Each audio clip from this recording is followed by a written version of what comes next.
And we are now live streaming. Welcome, everyone. My name is Steve Bass, and I'm the superintendent of Urbandale Schools. I'd like to first thank all of you for attending tonight's virtual meeting. We also appreciate all the wonderful questions that we've received. I think it's several hundred, around 900. And we hope that you've enjoyed all the communication we've tried to provide through all of these challenging times. And this is just one more opportunity to keep you informed and up to date. As we know, things change really quick. If you hear of people that are unable to access this tonight, know that we are live streaming it off our website, and then we'll also be recording it so people can look at it into the future as well. With all those questions that we had, in order for us to maintain some sort of organization, we've tried to incorporate those questions into our presentation this evening that we'll start with. The information that we'll share tonight is pretty much our interpretation of the up-to-date and most recent information, including today's Governor Reynolds' press conference. Many of us had attended a follow-up Zoom meeting with the Department of Ed, so we think we're pretty accurate on it, although again, there's always room for, after those meetings, there's always a little bit of room for interpretation. So we also understand there's a lot of mixed messages out there, as well as we said, interpretations, and people are hearing lots and lots of things. And again, that's one reason we decided we'd better hold this town hall meeting. So while it's a bit uncomfortable, we all must understand that, this whole situation is very fluid, and, whether it's the information or the decisions that we have, those things change quite a bit, and they already have in the last couple of weeks even. So while we recognize this, there's lots of unknowns during this pandemic. We also have to remember that even for us, it's the first time we've been through this. So we're doing the best we can as well. And we certainly recognize that a lot of people out there have different beliefs. There's different needs, different levels of tolerance, and just your personal situations are different. So therefore, the decisions we make and as we move forward, we know it doesn't fit perfectly for every family. Real quick, I read one little quote that I thought was fitting. It said, we're not all in the same boat, but we are all in the same storm. And I thought, wow, that's really fitting. So tonight, if you have questions as we present, there's a Q&A at the bottom. Please feel free to put questions in there. We have lots and lots of other questions that maybe didn't fit the presentation that we're trying to fit in. So if you don't hear your question brought up tonight, just know that we'll put it into our frequently asked questions, and we'll get it out in information to you in the form of either a document, or please feel free to visit our website as well. We're trying to keep people up to date that way. So tonight, besides myself, we have with the agenda, Dr. Krista Carlisle, Director of Teaching and Learning, will start out with the discussing again the instructional learning models as well as the remote learning option. Then Mr. Lauren DeCreif, who's the Director of HR and Operations, will talk about health and safety. And then Shauna Shanahan will address questions about special ed and social and emotional learning. So again, thank you so much for attending this evening, and we hope you find it very productive. So I'll pass it over to Dr. Carlisle. You're muted. Thank you. Thank you. Thank you for joining us tonight. Thank you for giving up some of your time on a Thursday. We know your time is very valuable, and we appreciate you joining us. As Mr. Bass said, our agenda tonight will cover several things, and we would welcome any questions you have as we cover those items. So the first topic we're going to talk about is returning to learn. 2020-2021 school year. As you may know, back in May, we were given some guidance around a return to learn plan by the Department of Education, and members of this team, teachers, associates and support staff, as well as other administrators, started working on those plans immediately.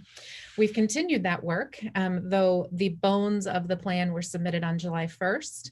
The work on the details has continued since then. The plans were intended to prioritize certain things. Obviously, health and safety is number one, keeping our students and our staff and the families that interact with those students and staff healthy. The second priority is, of course, to help students catch up on what we know was some missed learning in the past spring, as well as hold tight to the rigor of the Iowa Core academic standards in order to continue learning in a positive way this year. We needed to have flexibility to move between different models of instruction, depending on how the virus is being transmitted and spread in our local context. And so we developed plans for full on-site learning with all of our students in classrooms. We developed plans for a hybrid model that has changed a bit, and I'll explain those changes, as well as then plans to provide continuous instruction in a remote format, fully online, and we'll explain that as well. We've partnered with our area education agency, and they've been a wonderful partner to provide professional learning for teachers, as well as guidance for us as we continue to make these decisions. The first thing we want to talk about is, the different pathways to learning this school year. Whatever model of school we're in, the priorities again include the health and safety of our students, accelerating learning through purposeful, intense instruction, maintaining the rigor of the Iowa Core, and supporting the social and emotional needs of our learners and our staff. There are two main pathways that families can choose from for the 2020-2021 school year. The first pathway involves a series of instructional models that we will explain in a moment, where students rotate between on-site, hybrid, or potentially remote classroom or remote continuous learning options. The second pathway is called the remote classroom, and this pathway enables families to choose a fully remote environment for their children one semester at a time. We're going to dive into pathway number one first and talk about these three different models of instruction. The on-site model of instruction is 5 days a week in school. This model feels most like what school has traditionally been. However, with mitigation strategies to help support and avoid the spread of the COVID-19 virus. The hybrid model involves 2 to 3 days a week of on-site learning combined with 2 to 3 days a week of remote learning, and we'll explain that structure here in a few minutes. Required continuous learning is 0 days on site. And throughout the year, something to keep in mind is that we will be likely transitioning between these instructional models, again, in response to our district and public health conditions right here in Urbandale. Students who registered for the 2020-2021 school year are automatically on this path. And we'll explain how parents can opt out and select that remote learning option in just a moment. The first day of school this year is August 25th. However, Rolling Green has already been in school for a week. They started last Thursday in an online or offsite environment. So within the path one, again, we shared our 3 instructional models. So on-site learning, again, is 5 days a week, in-person instruction with lots of mitigation strategies to promote the health and safety of our students and prevent the spread of COVID-19 as much as possible. You may already know that with the support of our school board, we are mandating face coverings for K-12 students, as well as recommending face coverings for our pre-K students, though this is not required. We also have protocols that we've developed and put in place around hand hygiene, cleaning processes, disinfection, lunch, physical distancing, and that's going to be covered more in detail in our health and safety section. An important thing to remember with this and really all of our models is that we've not made significant changes to our school calendar, and we aren't changing our start and end times. In the hybrid model, which is the second of the 3 options in path 1, students are learning both physically in school as well as in an online environment. Originally, we had developed a hybrid model that had 2 days of in-person instruction and 3 days of remote instruction. However, with the governor's July 17th proclamation, we learned that we were required to have at least 50% of in-person instruction to occur over a 2-week period. So we've updated our hybrid model to include these new requirements. This model does not require special permission by the Iowa Department of Education. And there was some confusion after the governor's press conference and in the media about about this. However, in the Iowa Department of Education's webinar this afternoon, this question was asked multiple times in multiple ways. And we were assured that hybrid instruction does not require Department of Education permission. It does require, however, UCSD's school board approval. And so anytime we would be moving to this instructional model, we would have to seek our board's permission or have that permission in place in order to offer this type of instruction. This also does not require us to make up any time at the end of the year, as the days when students are learning fully in a remote environment count for instructional time and hours of instruction. Last night, with our school board's collaboration, we developed and approved a revised hybrid model. This model includes 2 groups of students for in-person instruction, as well as consistent designated days of instruction as much as possible. And we know that's super important for things like arranging childcare, which has been a huge challenge.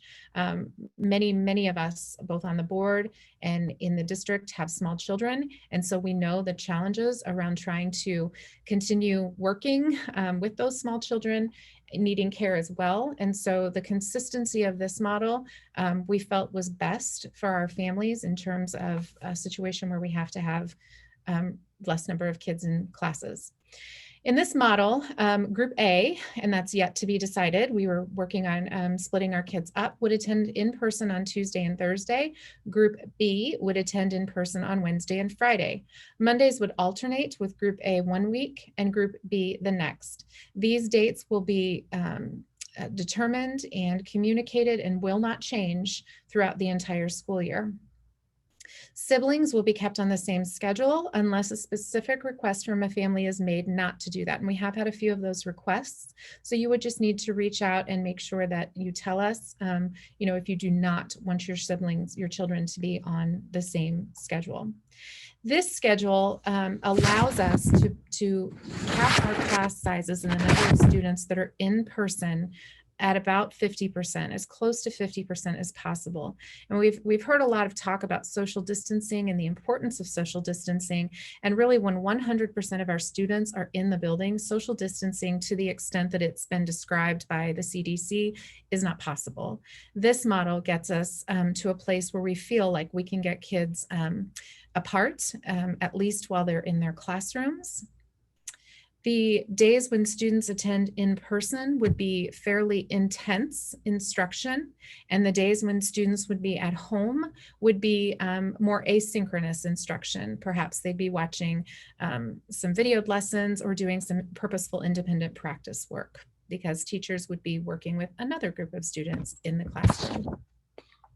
Some additional details about our instructional model in this hybrid model is we would maintain late starts and early outs as already approved in our school calendar.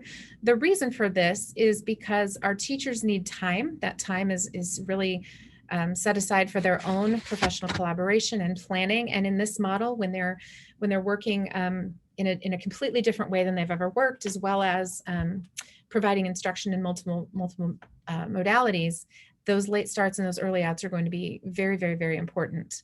We will be taking a calendar to our school board on August 10th that reflects moving those late starts to Mondays so that we don't disproportionately impact one group of students over another. Currently, they are on Wednesdays, and by leaving them there, we would be consistently shortchanging the kids that come to school on Wednesdays. Really, I've kind of touched on this, but the rationale for this is it provides more consistency for families who need to find childcare on non-school days. And again, we understand that that's a huge challenge for many of us in attendance tonight. We are, again, working to balance our classes to make sure that we're as close to that 50% maximum capacity as possible. And we have put in place some thorough daily cleaning protocols to ensure the healthiest possible learning environment. In this model, students who have been, who come to Adventure Time before and after school care could qualify for that programming on those days that they attend school, monthly fees would be adjusted at the end of the month based on the numbers of days that students were actually in attendance. And last night, our board did approve a preschool model that allows students to attend school 5 days per week. And this is due to greatly reduced enrollment. We, even by having all of our current preschool students on site, we're able to maintain really 50% of what our normal running capacity would be. And that was again approved by our school board last night, and details of that proposal can be found on the school board link on our website. So just to kind of wrap our heads around what this means, is a sample student schedule might look like this. 1 week, they would be at school 3 days a week. So in this case, this is the group of kids that are designated to attend school every week on Wednesdays and Fridays. During this week, they would also come on Monday, and Tuesday and Thursday would be designated learning time at home. The following week, they would be at home on Monday with designated learning time, but still coming to school on Wednesday and Friday. So again, we will map all of these days out prior to school starting, and this will not change for your children. We have great hope that this gives parents at least some notice to start doing the arrangement of childcare and different things that will meet the needs of your family. There we go. The last model in our pathway, excuse me, I went forward one too many slides. The last model in our pathway is called required continuous learning. And this is the pathway where all students and staff are engaged in learning remotely or online. This is the model that Rolling Green Elementary started their school year in and currently has permission from the Department of Ed to continue in through next Thursday, August 6th. What we learned in the governor's proclamation on July 17th is that we must be granted permission from the Department of Education in order to transition to this model. And if any school is ever operating in this model, our hope is that we would be able to transition to either the hybrid or in-person as quickly as we can when we think we can do so safely. What we learned this morning was the metrics that will be used to request permission for remote continuous learning. So quite briefly, and again, we learned this morning, so we are still awaiting some more specific guidance on this. But in general, when the positivity rate for testing reaches 15% or higher on average in the local county over the previous 14 days, and when we anticipate student absenteeism of 10% or higher, and we've collaborated with the Polk County Department of Public Health, and they would recommend online learning, then we may appeal to the Department of Education to be granted permission, if you will, for up to 14 calendar days to be in an online environment. This, just to give, I guess, some context, the Polk County positivity rate for yesterday, as of 10 a.m. today, was 9.1%. So current conditions would not meet these thresholds. And we're still working through with, and we'll be working through with our school board what this guidance means as we get a little bit more information. Finally, in this model of required continuous learning, adventure time before and after care would not be provided, and monthly fees again would be adjusted.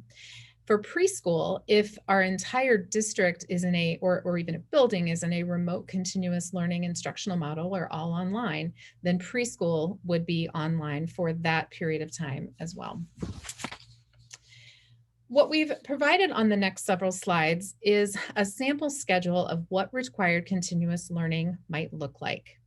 A challenge that we have is we know that when students are with us all day long, our teachers have great understanding of how to change instruction modalities between small group and whole group, how to keep kids active, how to make sure that they're engaged. But we know that sitting in front of a screen all day is not good for kids. It's not good for adults.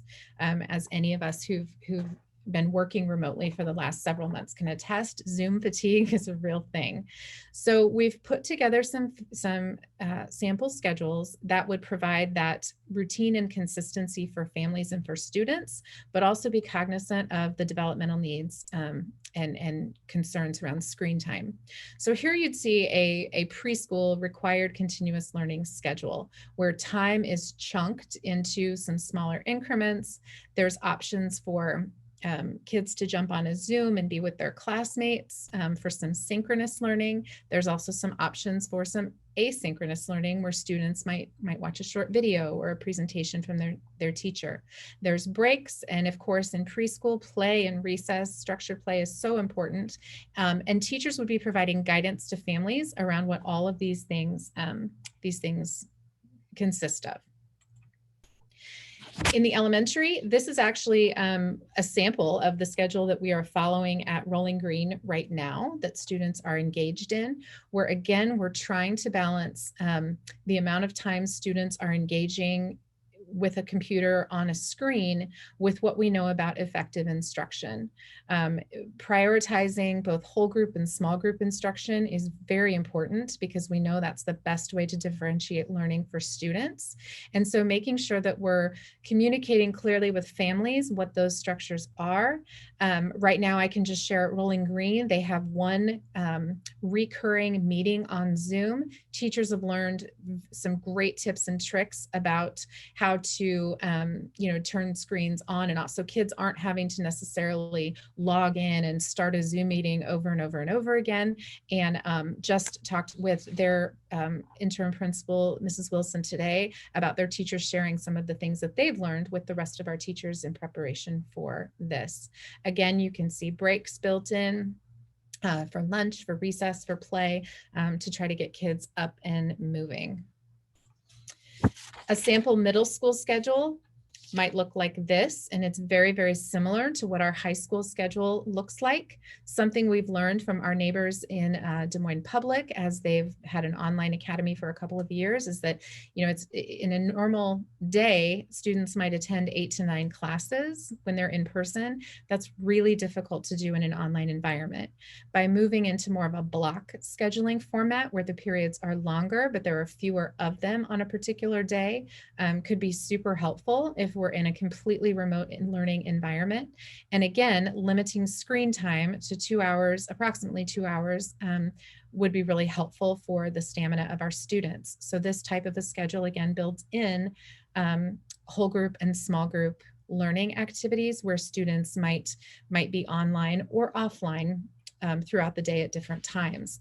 This would also stretch the classes out over a period of 2 days. So students would still see all of their teachers and all of their classmates.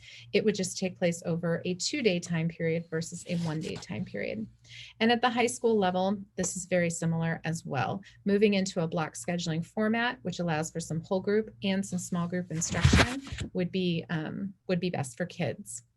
At the high school, or excuse me, at the K-8 levels, we are hoping, based on the numbers of, sorry, that's the next topic, never mind. Governor's proclamation on July 17th. So just to recap, prior to this proclamation, we had the authority to transition between all 3 of these instructional models, just depending on what our Polk County Department of Public Health said and what that looked like. We had that local authority. Now there is a process by which we have to request permission if we want to go to a full online model, which is the remote continuous learning. We still have the authority at the local level to decide whether we are 100% in school, which is our on-site model, or in a hybrid model where only 50% of our students are in school at a given time. We are currently in the process of reviewing all of the materials that we received today, this morning, but there are a few key areas that were described to us this morning. And that is essentially the metrics for which we can request the remote continuous learning that I described just a few minutes ago. And that permission for remote continuous learning can only be granted for up to 14 calendar days. The process to request remote continuous learning from the department will be released next week. We have had a lot of questions around those metrics and what model we will use. So with those metrics that have been released, we know that permission for remote continuous learning is dependent on some pretty significant community spread.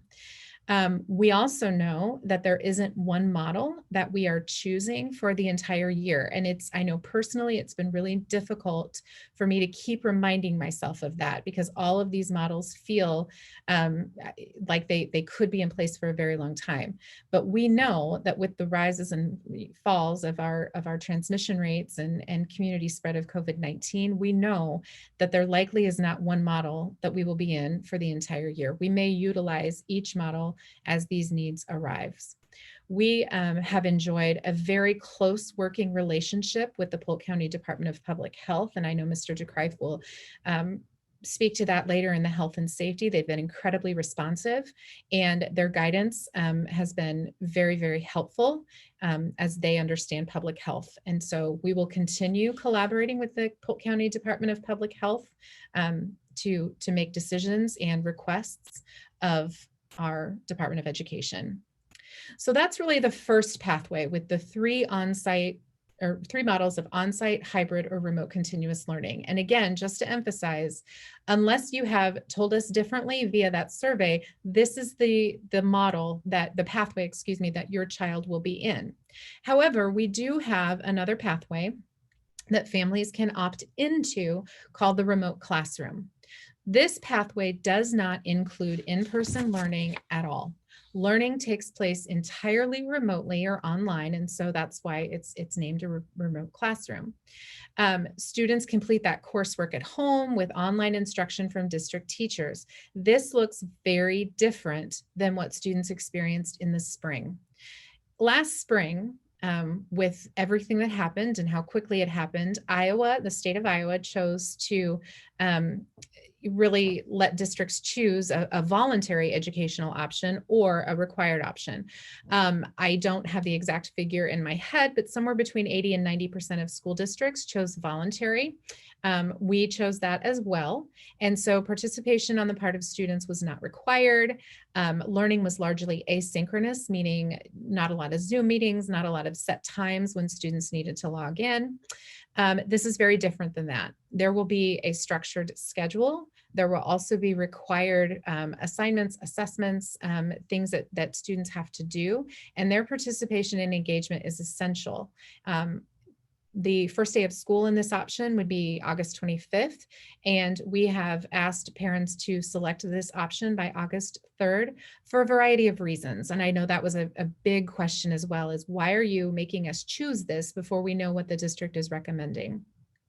The largest reason is because we are trying to make sure that we can balance these classes and these sections and get teachers assigned to them in a way that not only serves the needs of the kids in the remote classroom, but can ensure the balance of class sizes and whatnot for kids that stay in the in the path one, whether with us in the district.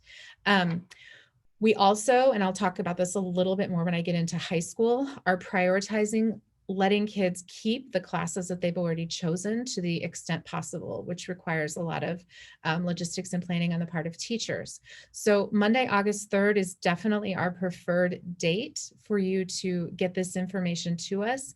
But again, that's only for the first semester. We will, assuming conditions aren't changing and a magic bullet vaccine is not developed, we would again give families the option to select the remote classroom for second semester as well as we get a little bit farther down into the fall. And the link is on there, urbandaleschools.com/RTL is where you can find the survey to indicate that this is the option that you want your students to have. Parents who are selecting this option can support their students by providing a dedicated workspace and helping students set up their daily schedules to the extent possible, just helping kids manage that and then allowing them to kind of work through their day would be wonderful.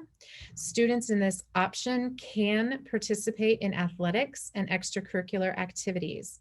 That's also been a big question that we've been asked, and our school board did approve that last night upon the recommendation of Dr. Watson and the support of several of the athletic unions in the state. So students who are online in the remote classroom can still participate in extracurricular activities. Students in this model will also be issued a district Chromebook computer so that they have access to technology. And we've provided some information on how to get internet. If your family is unable to afford the internet, we can provide some help with that as well. Students would have access to all of the textbooks and materials that they need and can be checked out a paper copy of that text. And many of our texts are also available online, as well as library books.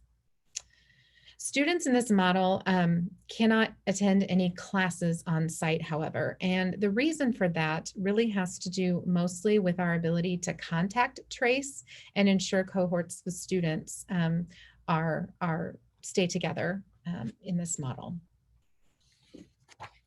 So in elementary school, we may have to put students in a multi-age class. It really depends on how many students sign up for this option. Our ideal state would be to not have to do this. We would love to be able to cluster together all of our first graders, second graders, third graders, for example, in separate classes and assign a specific teacher to them to provide their core instruction, which is literacy, math, science, and social studies. However, until we get the final numbers on August 3rd, we won't know the extent to which multi-age classes will be necessary. Regardless of whether it's multi-age or one grade level, a specific elementary teacher will be assigned to those students to provide that instruction. That teacher will work with families to communicate the schedule and to provide resources. The schedule would look similar to what you saw previous, and I'll show that again on the next slide, just for a little refresher. But again, students are not going to be online the entire day. They'll be, transitioning between online and offline, as well as between small group and whole group.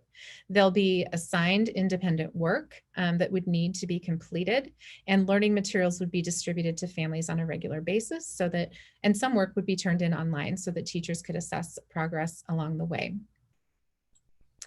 Again, this is a sample schedule. This is roughly the timeline that we're running at Rolling Green, which is pretty much the same schedule that was shared a few minutes ago in the remote continuous learning option. So this is what a student in that remote classroom at the elementary level would be expected to do on throughout the semester when they're in that remote model. Middle school and high school get a little bit more complicated. In general, UMS has developed some considerations for the remote classroom. The 2-hour time limit of daily screen time is really what we're going to try to stick to. And that breaks down to a 30-minute maximum of direct instruction per subject over the course of 2 days. Again, all classes that they take would be able to be taken just over the course of 2 days, not one. The students might be requested to jump online for some additional small group instruction, depending on how they're progressing. We do want to make this as manageable as possible, and we are providing time in teachers' schedule and in the master schedule to provide support for students. Clear communication of when students are expected to be on meetings, what learning targets are there, the expectations, the deadlines, all of that is also something that the middle school, we are committing to help support families in this structure. Online learning, however, does require an additional amount of self-paced or self-direction. Students that would be in a typical on-site classroom, but again, it's not teach themselves. These are teachers that would be dedicated to these students specifically to provide that instruction. It's also going to be a highly qualified teacher. So for example, you'll have a science teacher supporting science work or a language arts teacher supporting language arts work. So we would make sure we have highly qualified teachers teaching all of those subjects. The sample schedule that I'm going to show, the times are not set in stone exactly. They're not reflective of that UMS schedule. They're just really more to provide a visual of what the schedule might look like. And again, it's very similar. In fact, I think it's the exact same that we showed just a few minutes ago. Advisory would be something that occurs each day. Because we want to provide that check-in for kids, but their days for instruction could actually rotate depending on the day. So here is that sample schedule, again, for UMS students. Cohorting our students at UMS together, much like we're talking about at the elementary level, is pretty possible right now because of the classes that the students take. Students at the middle school really don't have a lot of electives per se. They all take the same language arts class and the same science class, and they have the same rotation for some of those related arts classes. So cohorting students together into kind of their own little mini class is possible, but again, we won't know that until the requests have come in on August 3rd. Things get a little bit complicated is at the high school. One thing early on that we prioritized is access to classes for students that they've already selected to the extent that's possible when considering specialized equipment. So for example, if a student signed up for Japanese, we want them to still be able to take Japanese. If a student signed up for a digital photography class that's a DMAC credit, we can purchase additional cameras to check out on a rotational basis so that students have access to the equipment that they need. There are a few classes for which this may not be possible. And we are working with the high school administration to identify what those classes are. One of our priorities when the requests come in will be to pull the schedules of every high school student and contact them immediately if there is a class that we feel like can't be offered in a remote learning environment. If a student is not a senior, we can just make sure that that student gets to take the class another year. If the student is a senior, we can move the class potentially to second semester, and in the hopes that they'll be able to return to school in January if the virus has died down or if we've found a vaccine or other important mitigation strategies. So that is our biggest priority because we know students select those classes carefully, and we know that they want to take those classes. So that's our biggest priority here. What that means, however, is we are unlikely to be able to cohort students.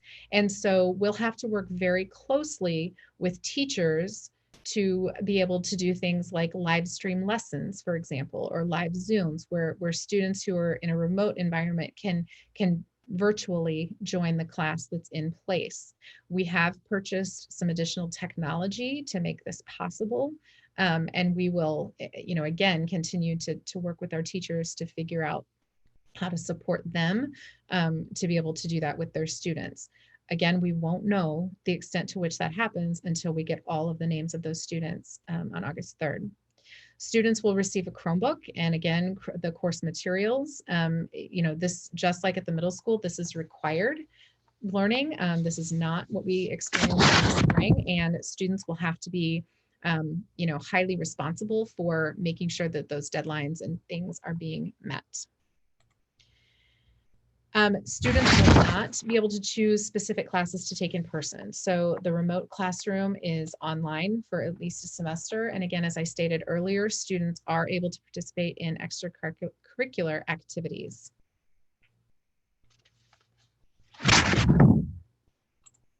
And now I am going to turn it over to Ms. Shanahan, who is going to talk through some of our considerations around special education and social emotional support for students.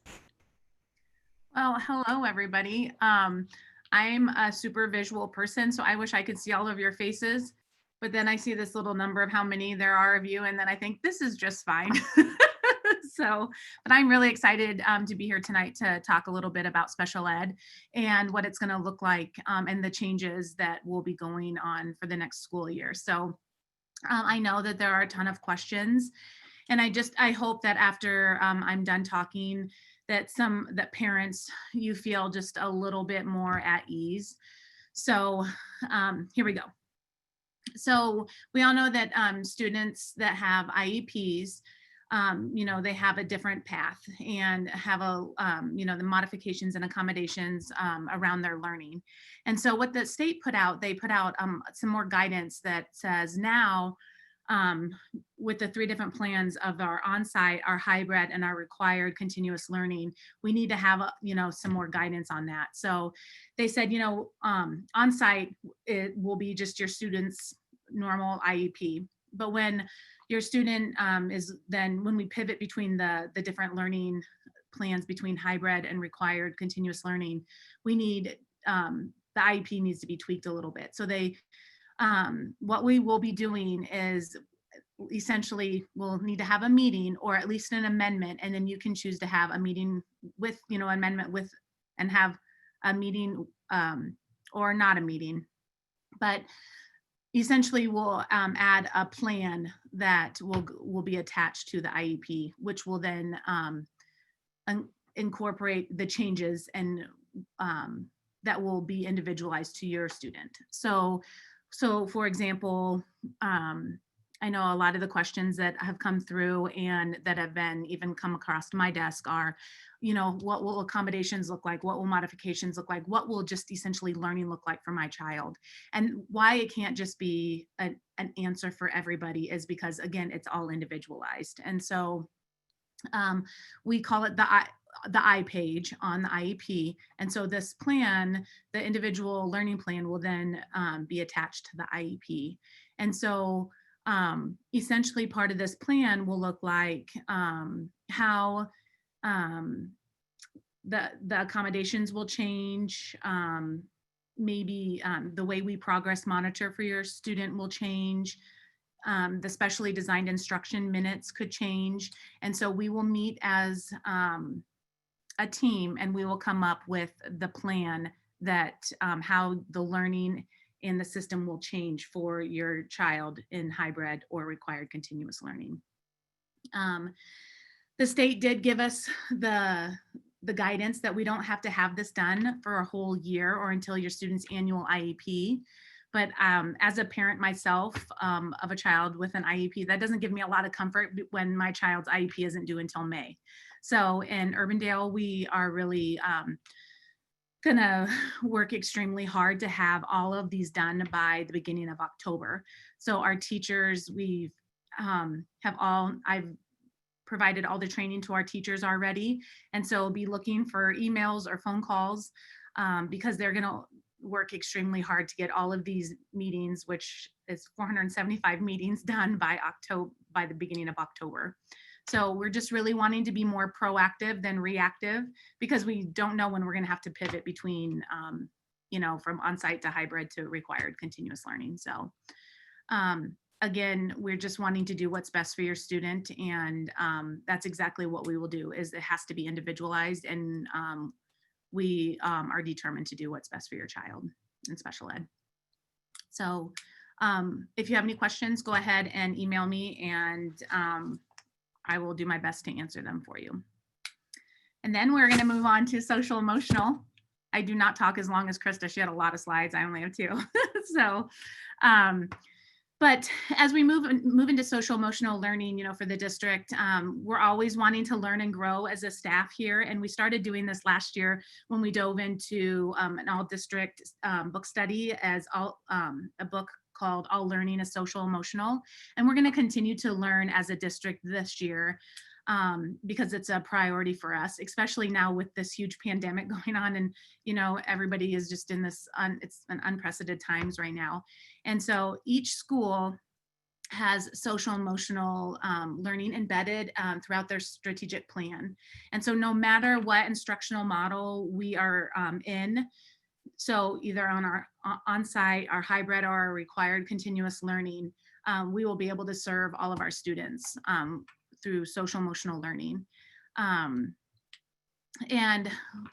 Krista has talked about how we partner with AEA, but we truly partner with them in every aspect and as much as possible. And so this is another way that we do partner with AEA through professional development, through SEL, and we're going to do that throughout the school year as well. They provide great professional development, and they have there are certain people that are available to come in and help us with social emotional learning. And we already have them scheduled to come in and help us. So we're really excited about that to help support our students, family, and staff this year. So we're excited. So with that, I think I turn it over to Mr. DeCrief. All right, thank you, Shauna. I'm going to kind of put a little bow on with the timeline that I'm going to share here on a lot of what Krista's talked about with some of the different things that the state has shared with us. So you can read this. I'll just quickly highlight it, but we started with Rolling Green last week, first day of classes, and the Department of Ed did approve our request to begin the school year in required continuous learning in that model.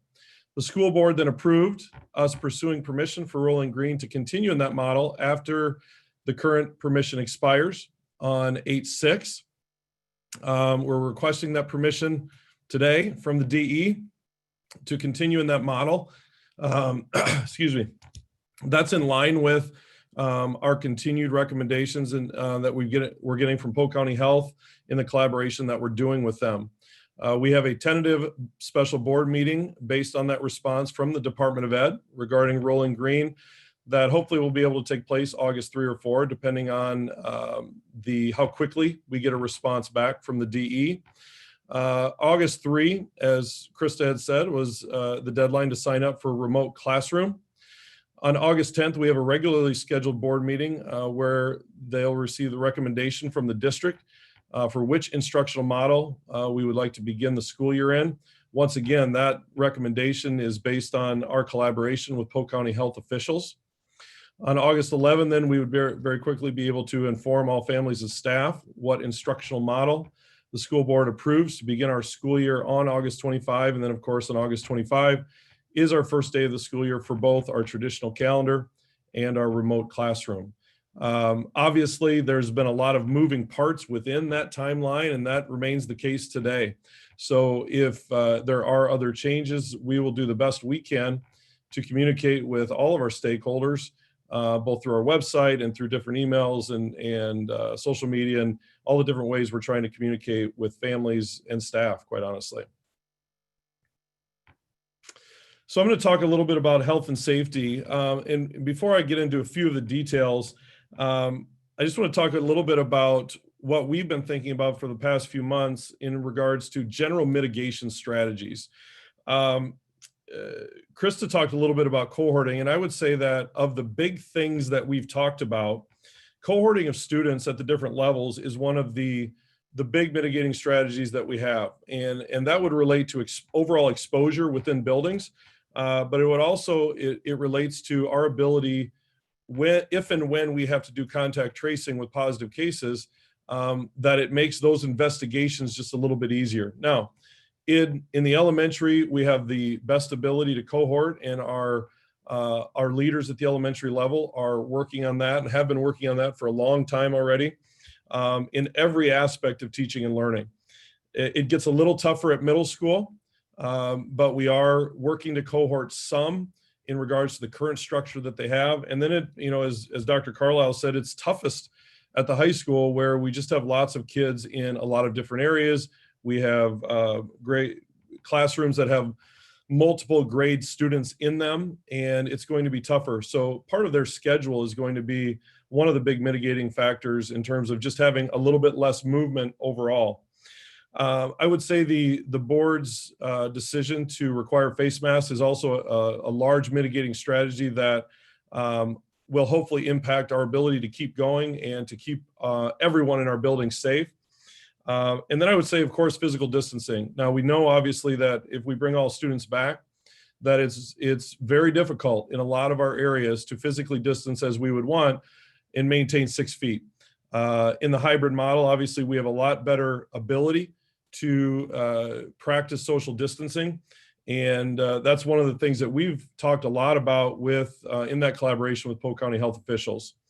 The other thing that I would say is that in that collaboration, we have talked a lot about 5 big areas where spread potentially could happen more quickly, and that is band, chorus, PE, lunch, and music.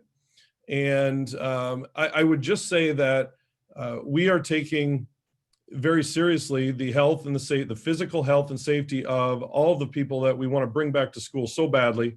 We're taking that very seriously. And as a result, some of the biggest changes that we have when we come back on site are in the band, chorus, music areas, and then certainly in lunch as well. We're planning to eat in classrooms to have smaller cohorts of kids when they don't have their masks on.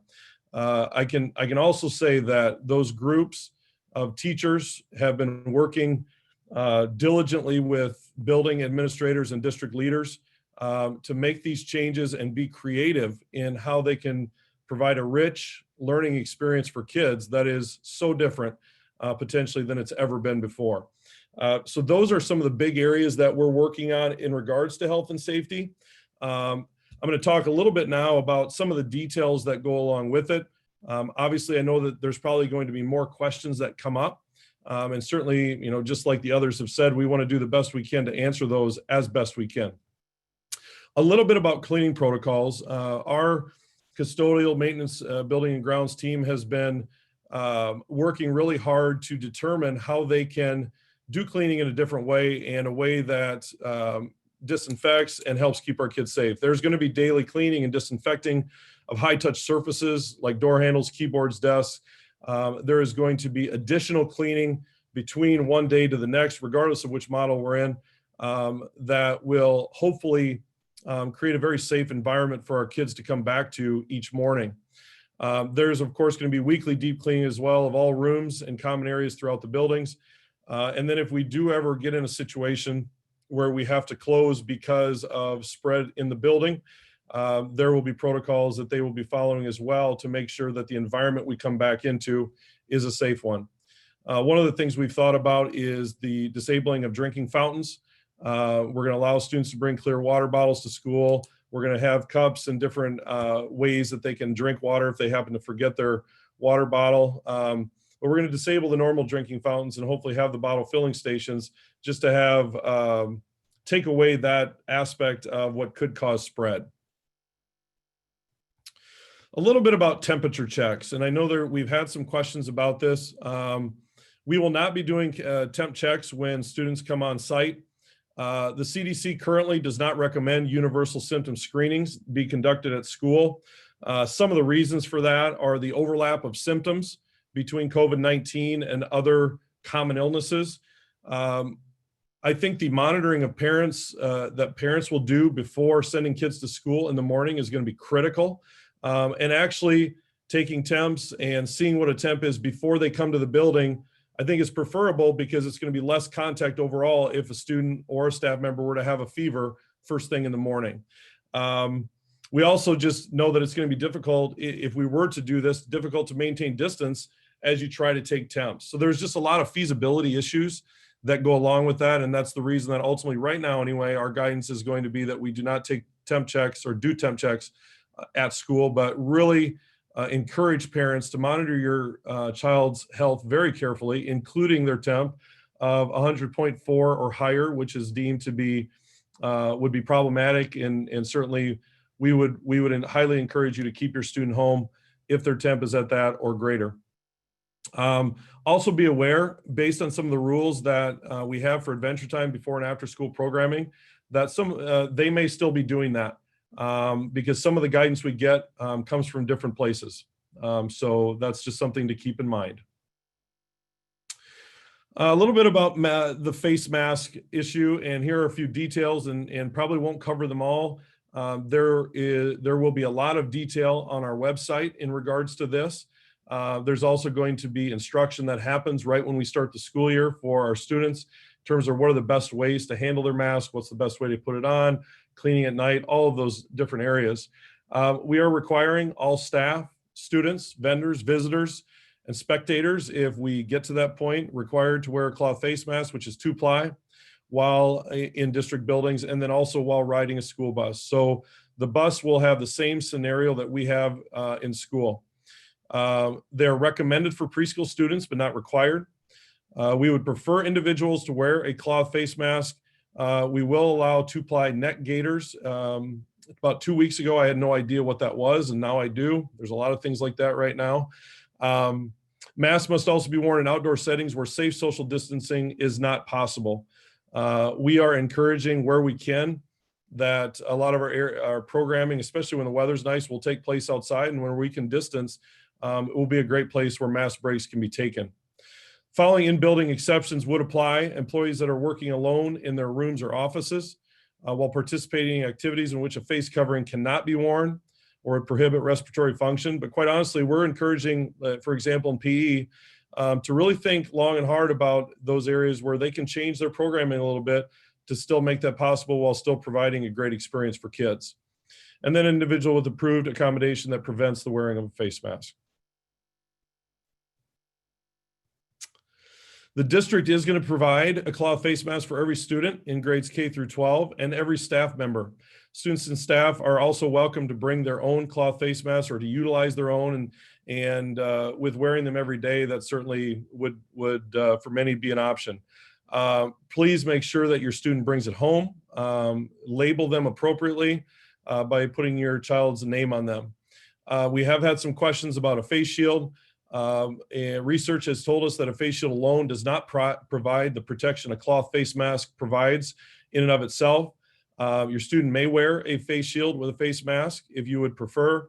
Our teachers very well could, they have that option as well in terms of just protecting themselves and their students. Once again, exceptions can be made for medical conditions or special circumstances.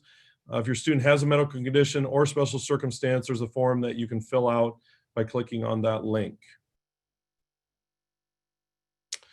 For elementary, during lunch, lanyards with an attached plastic pouch will be issued.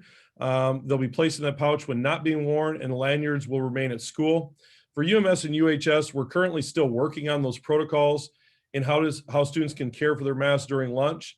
And some of those details, quite honestly, they're going to be difficult. And we just ask that through the course of the day, everyone has patience with each other. Everybody treats each other with a lot of respect, and understands that the reason that we're doing this is for each other, and hopefully for our ability to remain in school as long as we possibly can.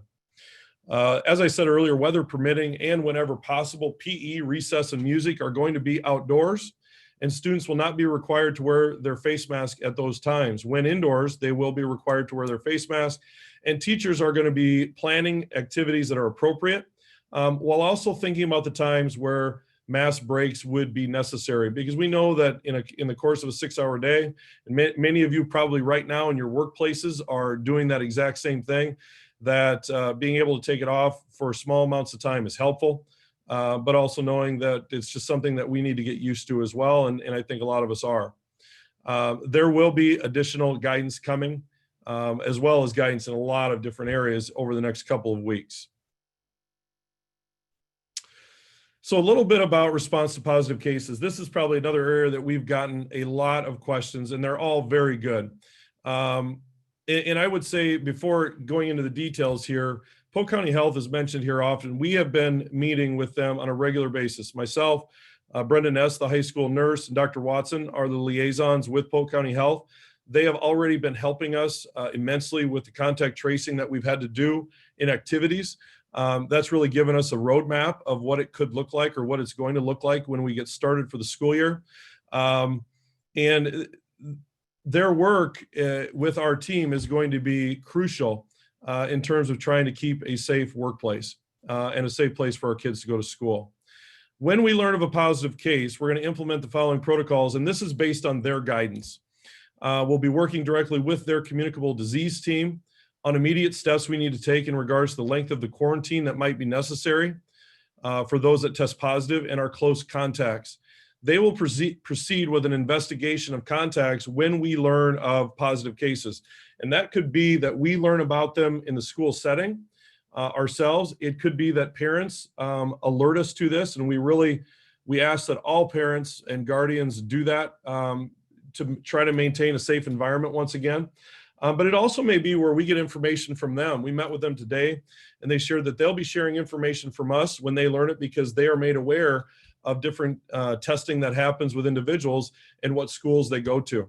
But I think just the communication that happens once we get started is going to be really important to how we can move forward together in the safest ways possible. Go ahead, Krista.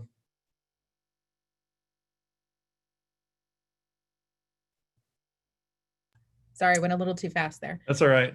As part of that investigation, we'll be providing info to Polk County Health about adherence to mitigation strategies, such as cohorting, when and where they're wearing masks, how long the contacts were, and a lot of other questions, quite honestly, that they're going to ask that may help or will help them determine the scope of the individuals or groups that need to be recommended for quarantine.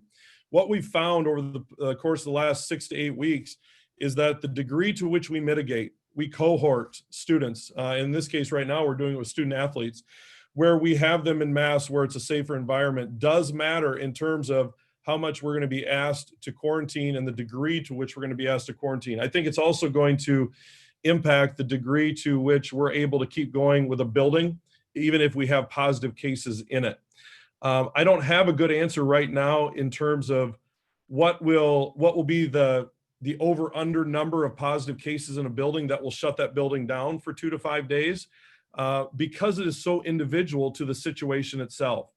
I can only share that this protocol, working with their communicable disease team, I feel good about. I feel good about the process of communication, and hopefully as we get into this, we'll be able to do it in an effective way where communication is quick and we can make decisions so that people can make their plans as quickly as possible too. For those that are considered to be close contacts, they're going to be instructed to self-quarantine for 14 days after the last exposure, and then monitor health and symptoms closely. We are still working on what that's going to look like in terms of the teaching and learning that takes place during quarantine. This is an environment that we've never been in before, regarding how long students might be out that are feeling well, but yet can't come to school. Because it's always been a case where when a student is healthy, when a staff member is healthy, we want them to come back right away. In this case, we're going to have to wait longer at times, but still figure out how we can help the teaching and learning process continue on. We will be in ongoing communication with all who test positive and the close contacts to make sure they don't come back to work until they are healthy, symptom-free, and then also, very importantly, cleared to come back to school. And then, of course, we'll be communicating that pertinent information while also trying to maintaining confidentiality for the appropriate groups that are directly impacted by the positive case. Now, certainly there are going to be times where that's going to be difficult to do based on the size of the cohort, the size of the classroom. And I think that's going to be another key thing where people give each other grace, people are understanding, and that we can all be in this together, but in a positive way. Once again, on this topic as well, there's going to be more information to come. And I just want to stress that there's a lot of individual decision-making that will take place, but on the investigation side of contact tracing, Polk County Health is going to be a key component in terms of that investigation and then guiding us as a district in how to proceed. So that will be a very collaborative environment as we move forward. And that gets us to the end of our prepared remarks as it relates to our PowerPoint. I know if we had time, and it looks like we do have a little bit of time, that for some questions that might be helpful for us to answer yet tonight, we're able to do that. We have a few folks that have been monitoring our Q&A, and it looks like we have a sizable number of questions that have been put there, which is awesome, and we appreciate that. So I'm going to turn it over to them to see what we can do to help answer a few more questions. Great, thanks, Lauren. We have quite a few questions regarding what can students do to participate in online learning if they aren't able to be online during the school day. Krista, is that something that, Yep. that you may want to respond to? Thank you. I can sure take that. Part of the process at Rolling Green, and maybe a luxury that we had with them starting online, is we're learning a lot about school that none of us, or few of us, probably none of us, experienced in our K-12 careers.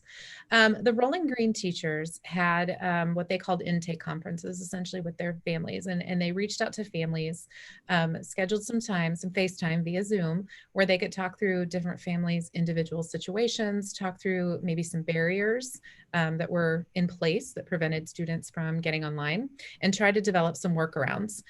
One of the workarounds that they developed, and I'll be completely honest, this is a contractual issue, and we're still sort of awaiting some legal guidance on this, but the Rolling Green teachers, really just out of the goodness of their hearts, made it work because they knew they were in such a crazy situation, is they're doing some office hours at night where families, particularly those families whose kids, can't get on during the day, have priority to get some time with the teacher.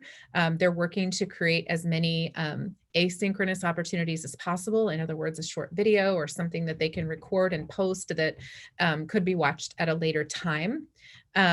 And so I'm sort of approaching this question as students that can't get online during the day, because I believe that between giving kids a Chromebook and paying for internet access for families, we are doing everything to make sure that all families have access to an online environment. We just understand that environment may not be able to be during that school day.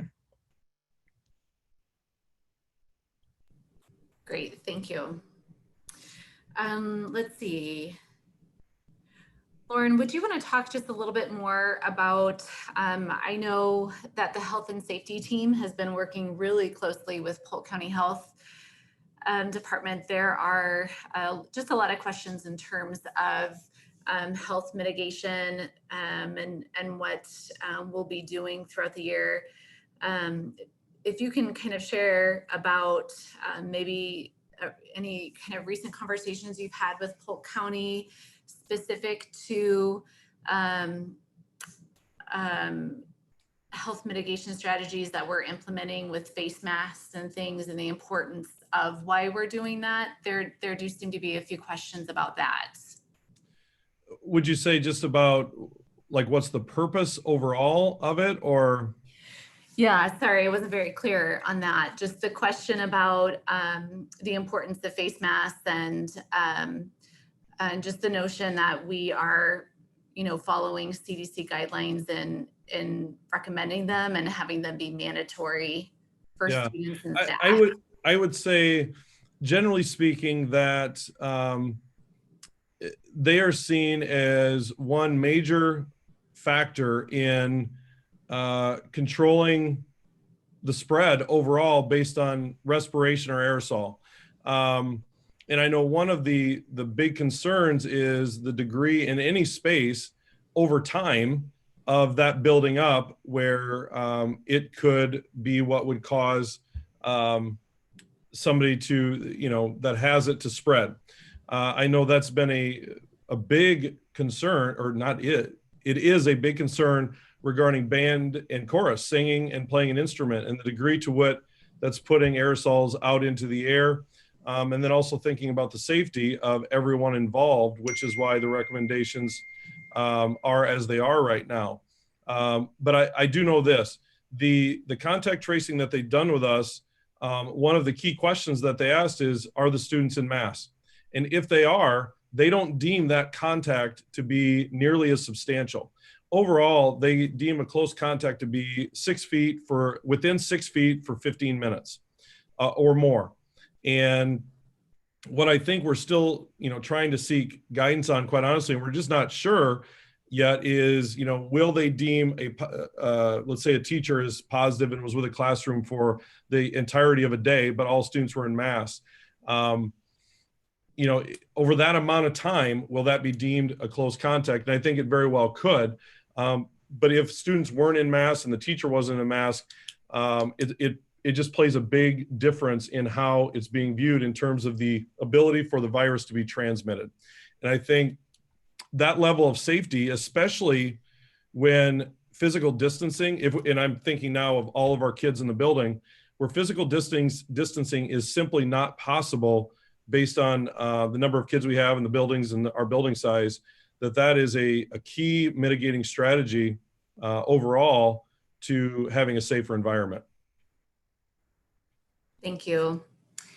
Krista, there's a question regarding post-secondary enrollment in the required continuous learning model.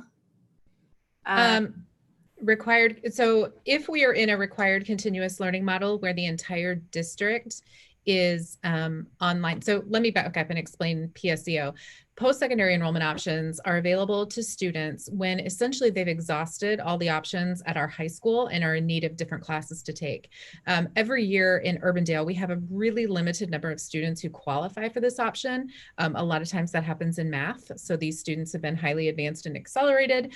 They take calculus, for example, as a junior, and then, don't really have an option, or they've already taken all their classes. So then they would qualify to take a PSEO course, and students would go on site to a college, and we pay for them to do that. It's a state program. If a student is enrolled with us and doing PSEO, and Urbandale would happen to go into the required continuous learning where all students in all buildings were all online, the student would continue their PSEO class as normal per whatever the college protocols are. So we've already been working with DMAC this summer and learned that, some of their programs are transitioning to online, or a mix of online and in person. And so they're not, that we know of, turning any of our students away right now. If a student is in the remote remote classroom option, where they have elected to stay online throughout the year, the same rules for PSEO apply. So if they've exhausted all the options at Urbandale High School and they want to take, Calc 2 or something, they can still do that. It's just their attendance in person at the college would be determined by the college's rules, not ours. It's one of the reasons, access, I think at last count, over 90% of our high school graduating seniors had college credit when they graduated. And so we're very, very proud of that. And that's due to a lot of classes being offered at Urbandale High School for college credit. And so part of our rationale for purchasing these swivel cameras and purchasing some technology is we want students who've signed up for college classes to still be able to access those college classes, assuming, equipment is not a barrier to that happening. Thank you. Krista, could you go maybe back up to the hybrid slides and just, Sure. There's just questions regarding, just exactly how does that hybrid work again? And so if you could maybe touch on that again, that would be great. Sorry, it probably would have been easier if I would have escaped instead of going one slide at a time. Okay, so our hybrid model is essentially designed to make sure that only 50% of students are in the building at any given time. And so what we will be doing is working to divide our students into two groups. We'll call the first group Group A and the second group Group B. Group A would attend school every week on Tuesday and Thursday. Group B would attend school every week on Wednesday and Friday, as long as we remain in the hybrid model. What we would then do is rotate the groups on Mondays. So week 1, Group A would be there on Monday, Tuesday, Thursday. And Group B would only be there on Wednesday, Friday. The second week, Group B would be there on Monday, Wednesday, Friday, and Group A only on Tuesday, Thursday. And that's illustrated, that's illustrated in this sample slide. So we would be producing a schedule that would tell families and students exactly what days they would be at school and exactly what days that they would be doing learning at home and staying home. And again, that's to get our total number of students in a building down to that 50% threshold. The rationale for that, again, is it's much easier to socially distance when we have fewer people on site. That's a given. And so when students are in person in school, we would provide some pretty intense instruction face-to-face with a teacher. I was actually talking to a neighbor of mine who's a kindergarten teacher the other day, and she was talking about, when you've only got, 12 to 14 children in your room, you can get much farther with them within the course of a school day. And so that instruction when they're on site would be super, super, super intense and purposeful and all of that.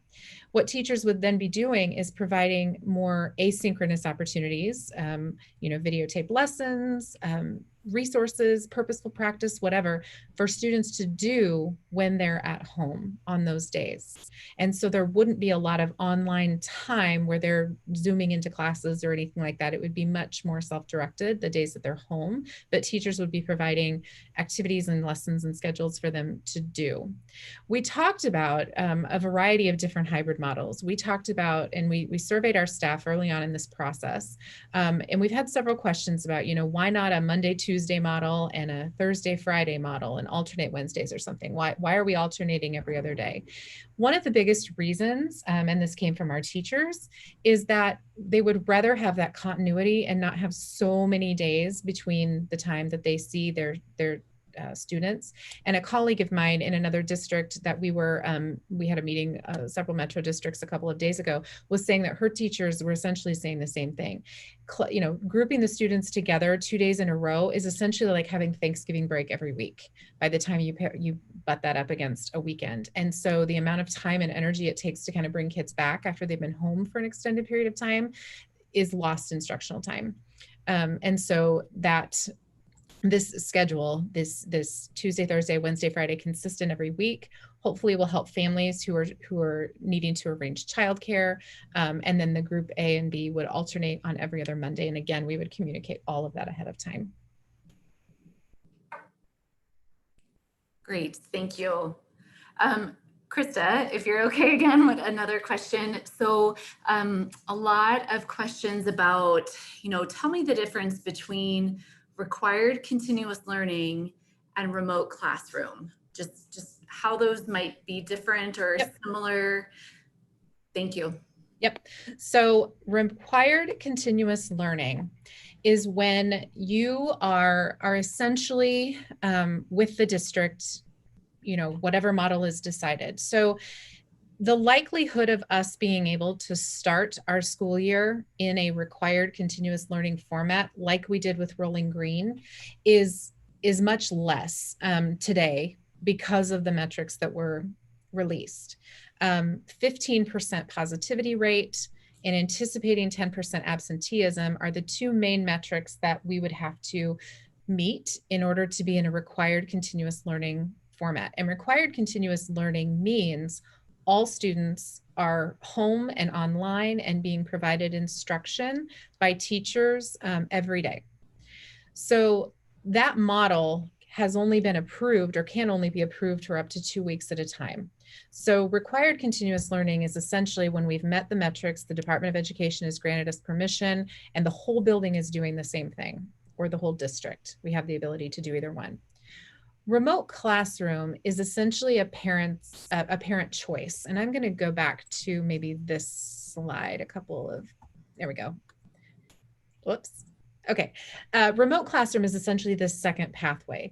This is saying as a family, as a parent, I have concerns with my child being in a school at all.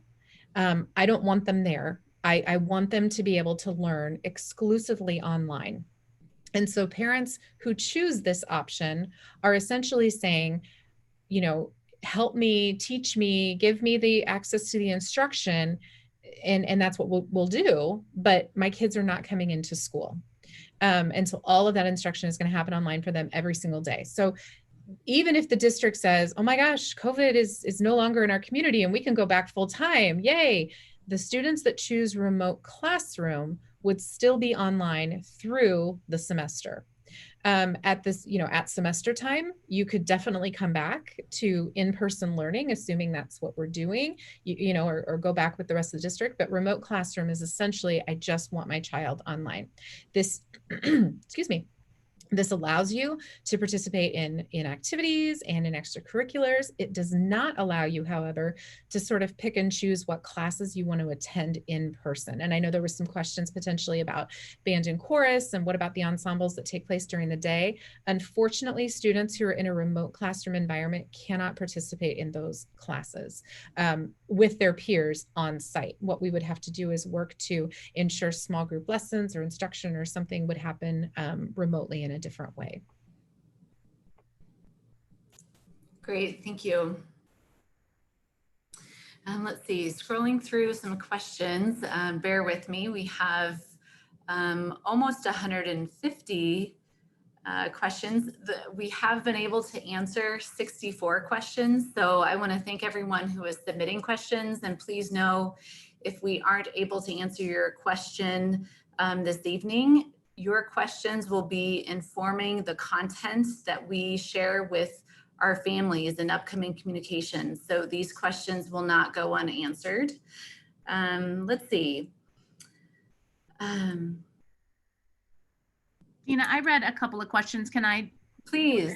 Okay. Please do. Thanks, Shauna. There were a couple of questions about how will, if my student has an associate, how will, and we're in a hybrid or, you know, continuous online learning, how will that work? And so that will obviously be addressed in, you know, your student's individual learning plan. But while we work through that with Rolling Green, it was really exciting how Zoom offers some fun features. And so if your student has an associate, because they, you know, I like to call my made up student Billy Bob, so just for the fun of it, Billy Bob has an associate because Billy Bob has a behavior goal. And so say the teacher is teaching and Billy Bob starts, you know, is distracted and starts to, you know, distract some of his peers. What would happen is if the associate was in, you know, the classroom too, there's a feature in Zoom. The associate would then be a co-host and there are breakout rooms. So what we are doing at Rolling Green, and it's actually working, it's amazing. So the associate would then put the Billy Bob and the associate in a breakout room, and then they talk and regroup. And then as soon as Billy Bob is calm, so it's just like taking a break normally, if, you know, if we were in brick and mortar and they would say, Billy Bob, hey, let's go take a break. So essentially they take a break in a breakout room. As soon as Billy Bob is calmed down, then they join back with the class.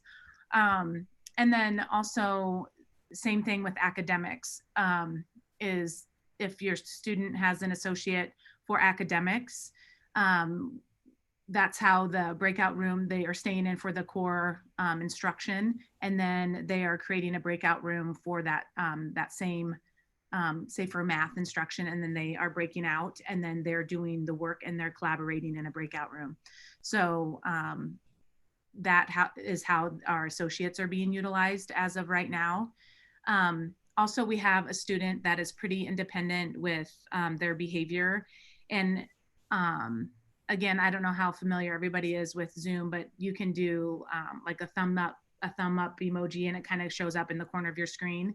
And the teacher just does a thumbs up and she marks it on her behavior sheet, and they compare it, they conference at the end and they compare. So it's just being, when, you know, we meet for individual learning plans, it's just, we are really being, I would say, forced and challenged to think outside of the box as educators.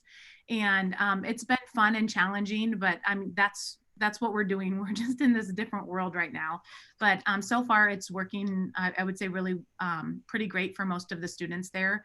And so that's what we're, you know, challenged as educators right now. So it's definitely not how typical school looks, but that's what the individual learning plan allows us to do though right now. So I hope that answers some of the questions. Thanks, Shauna. Lauren, a question about face masks in terms of teachers wearing face masks, and just what the district is planning to do with certain face masks for teachers, especially in learning environments where it's helpful for students to see the teachers' mouths, and how we're approaching that. Yeah, I saw that question in there too. We have ordered clear panel face masks that hopefully are anti-fog. They say they're anti-fog. So for teachers for that exact purpose. And because we know that there are many students that would benefit from exactly what's in that question in terms of being able to read lips, see the mouth move as they learn to read. And our hope is that we've ordered plenty for any teacher that wants them. And we're hopeful that that will be a useful piece of PPE to use while still then allowing kids to learn the way that they need to. Great, thank you.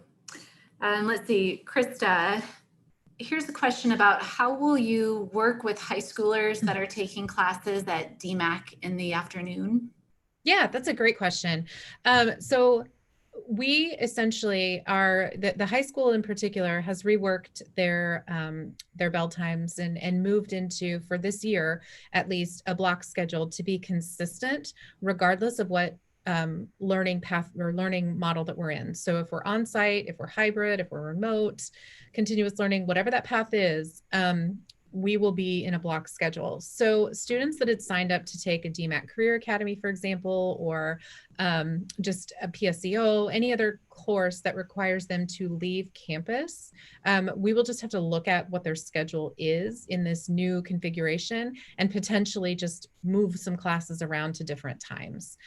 So that's just another reason, I think, why, excuse me, for those families that are choosing the remote option, that August 3rd deadline is just so critical, because likely some reworking of schedules to make sure that they can still fit those classes in and accommodate for some of those DMAC opportunities will have to be done. But yeah, we can definitely still work to accommodate those classes to the best of our abilities and allow them to still take those DMAC classes. Thank you.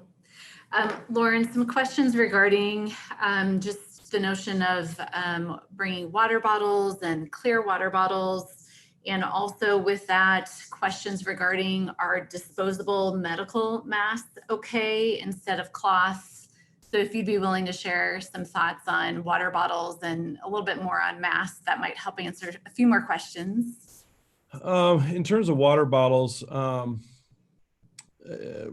we have, I'm trying to think of if we talk specifically about type, but I would say we're going to have some flexibility regarding the type of water bottle that a student would bring.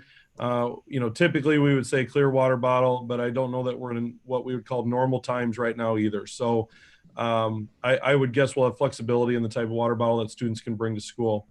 What was the other question, Dina?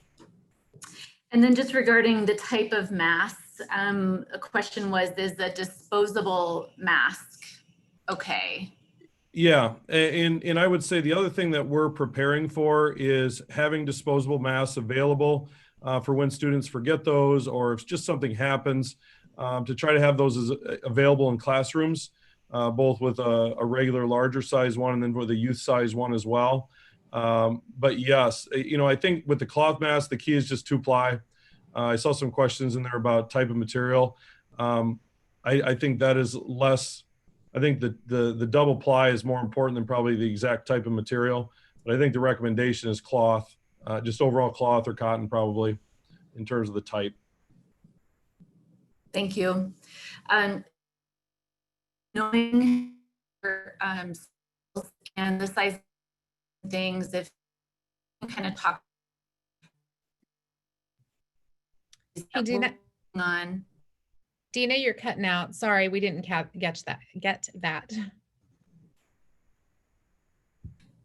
Sorry, am I back now? You're back. So some questions have come up regarding just how we're going to work through the social distancing within our footprint of our buildings. And so if we could just share a little bit about how we're looking at using, maybe some non-traditional spaces for classrooms and things like that, to talk a little bit about just how we're going to try to accommodate social distancing as best possible within our existing spaces. I'll speak generally. I know that all of our building leaders have been working to try to find ways to utilize the space that they have, and certainly it is it's the most challenging currently at Jensen and Karen Acres, where we have the largest amount of our students. Now, if we're in a hybrid model of 50%, that changes the efforts that they have to do a little bit. But I know that they're going to be utilizing every space that they can to keep kids spread out. I know also that all of our building leaders are getting signage and are going to be putting down different markers for spots, for instance, where kids would stand if they happen to be in line. I know also that just in general, we're trying to keep the groups of kids that are together at any given time smaller. And that was one of the main things that came out of us taking the recommendation on lunch and putting them in smaller areas, once again, for just the potential of the contact tracing piece and having them in smaller groups. And then I would also say, in terms of utilization of space, our outdoor spaces will be key, at least in the first few months that we have where the weather is nicer, and we are certainly hoping to that we have a great fall season in terms of the weather, because that will help us a lot in terms of our programming. Absolutely. I would also just share, Dina, I know things like one-way hallways, and the thing with social distancing, and Mr. Ducrite did a great job of talking about it earlier, is that duration. That 15 minutes is pretty critical, and being in close proximity. And so at the middle school, for example, there's some staggered passing times that are being planned. At the high school, where staggering passing times is not possible because of all of the multi-age classes and just the variety of options and places that students are going, things like one-way hallways, more staff, administration and other people out in hallways to shuffle kids along and make sure that they're not congregating and gathering. And so we're also looking at just the movement of students as well, and how to limit that time that they're in close proximity to one another, in addition to the masks. Thanks, Kristen. Real quick, I know there's a question, I'm sure others have it, about symptoms and when can I send my student back to school? When is it not okay? The best guidance I think we have right now is, consult your healthcare provider when you see it as helpful to determining what you think your student has. It's going to be, especially as we head into the fall season, there's going to be different things that happen that with kids, as we all know, that isn't COVID. So there may be a time where your healthcare provider says, based on seeing these symptoms, I think we do need to test. And there might be other times where they do a diagnosis and that it is not COVID. And when the symptoms go away, they would be able to come back to school. So every situation in that regard is going to be very different. We would just ask all of you as parents and guardians to be vigilant in the health of your students, so that everybody can be kept as safe as possible in regards to illness. Great, thank you all. We are at our 8 o'clock time that we mentioned that we would be wrapping up. So I would like to thank our presenters for this evening, and I would like to thank all of our families and staff members and community members who joined us for this town hall meeting. We have answered 78 questions, and I would like to thank my partner in answering those questions, who is Denise Wood. I've appreciated having her help with those. We've answered 79 questions now, and we have 163 open. So we will certainly be taking down notes from our unanswered questions in order to incorporate that information in future communications. So please know your questions will be answered. And this presentation, of course, is also on our YouTube channel. This is being recorded live. So you are welcome to go back and visit it. The actual slide deck for this presentation will be posted on our website at urbandaleschools.com/RTL, probably within about a half hour of this presentation, if you would like to flip through the slide deck.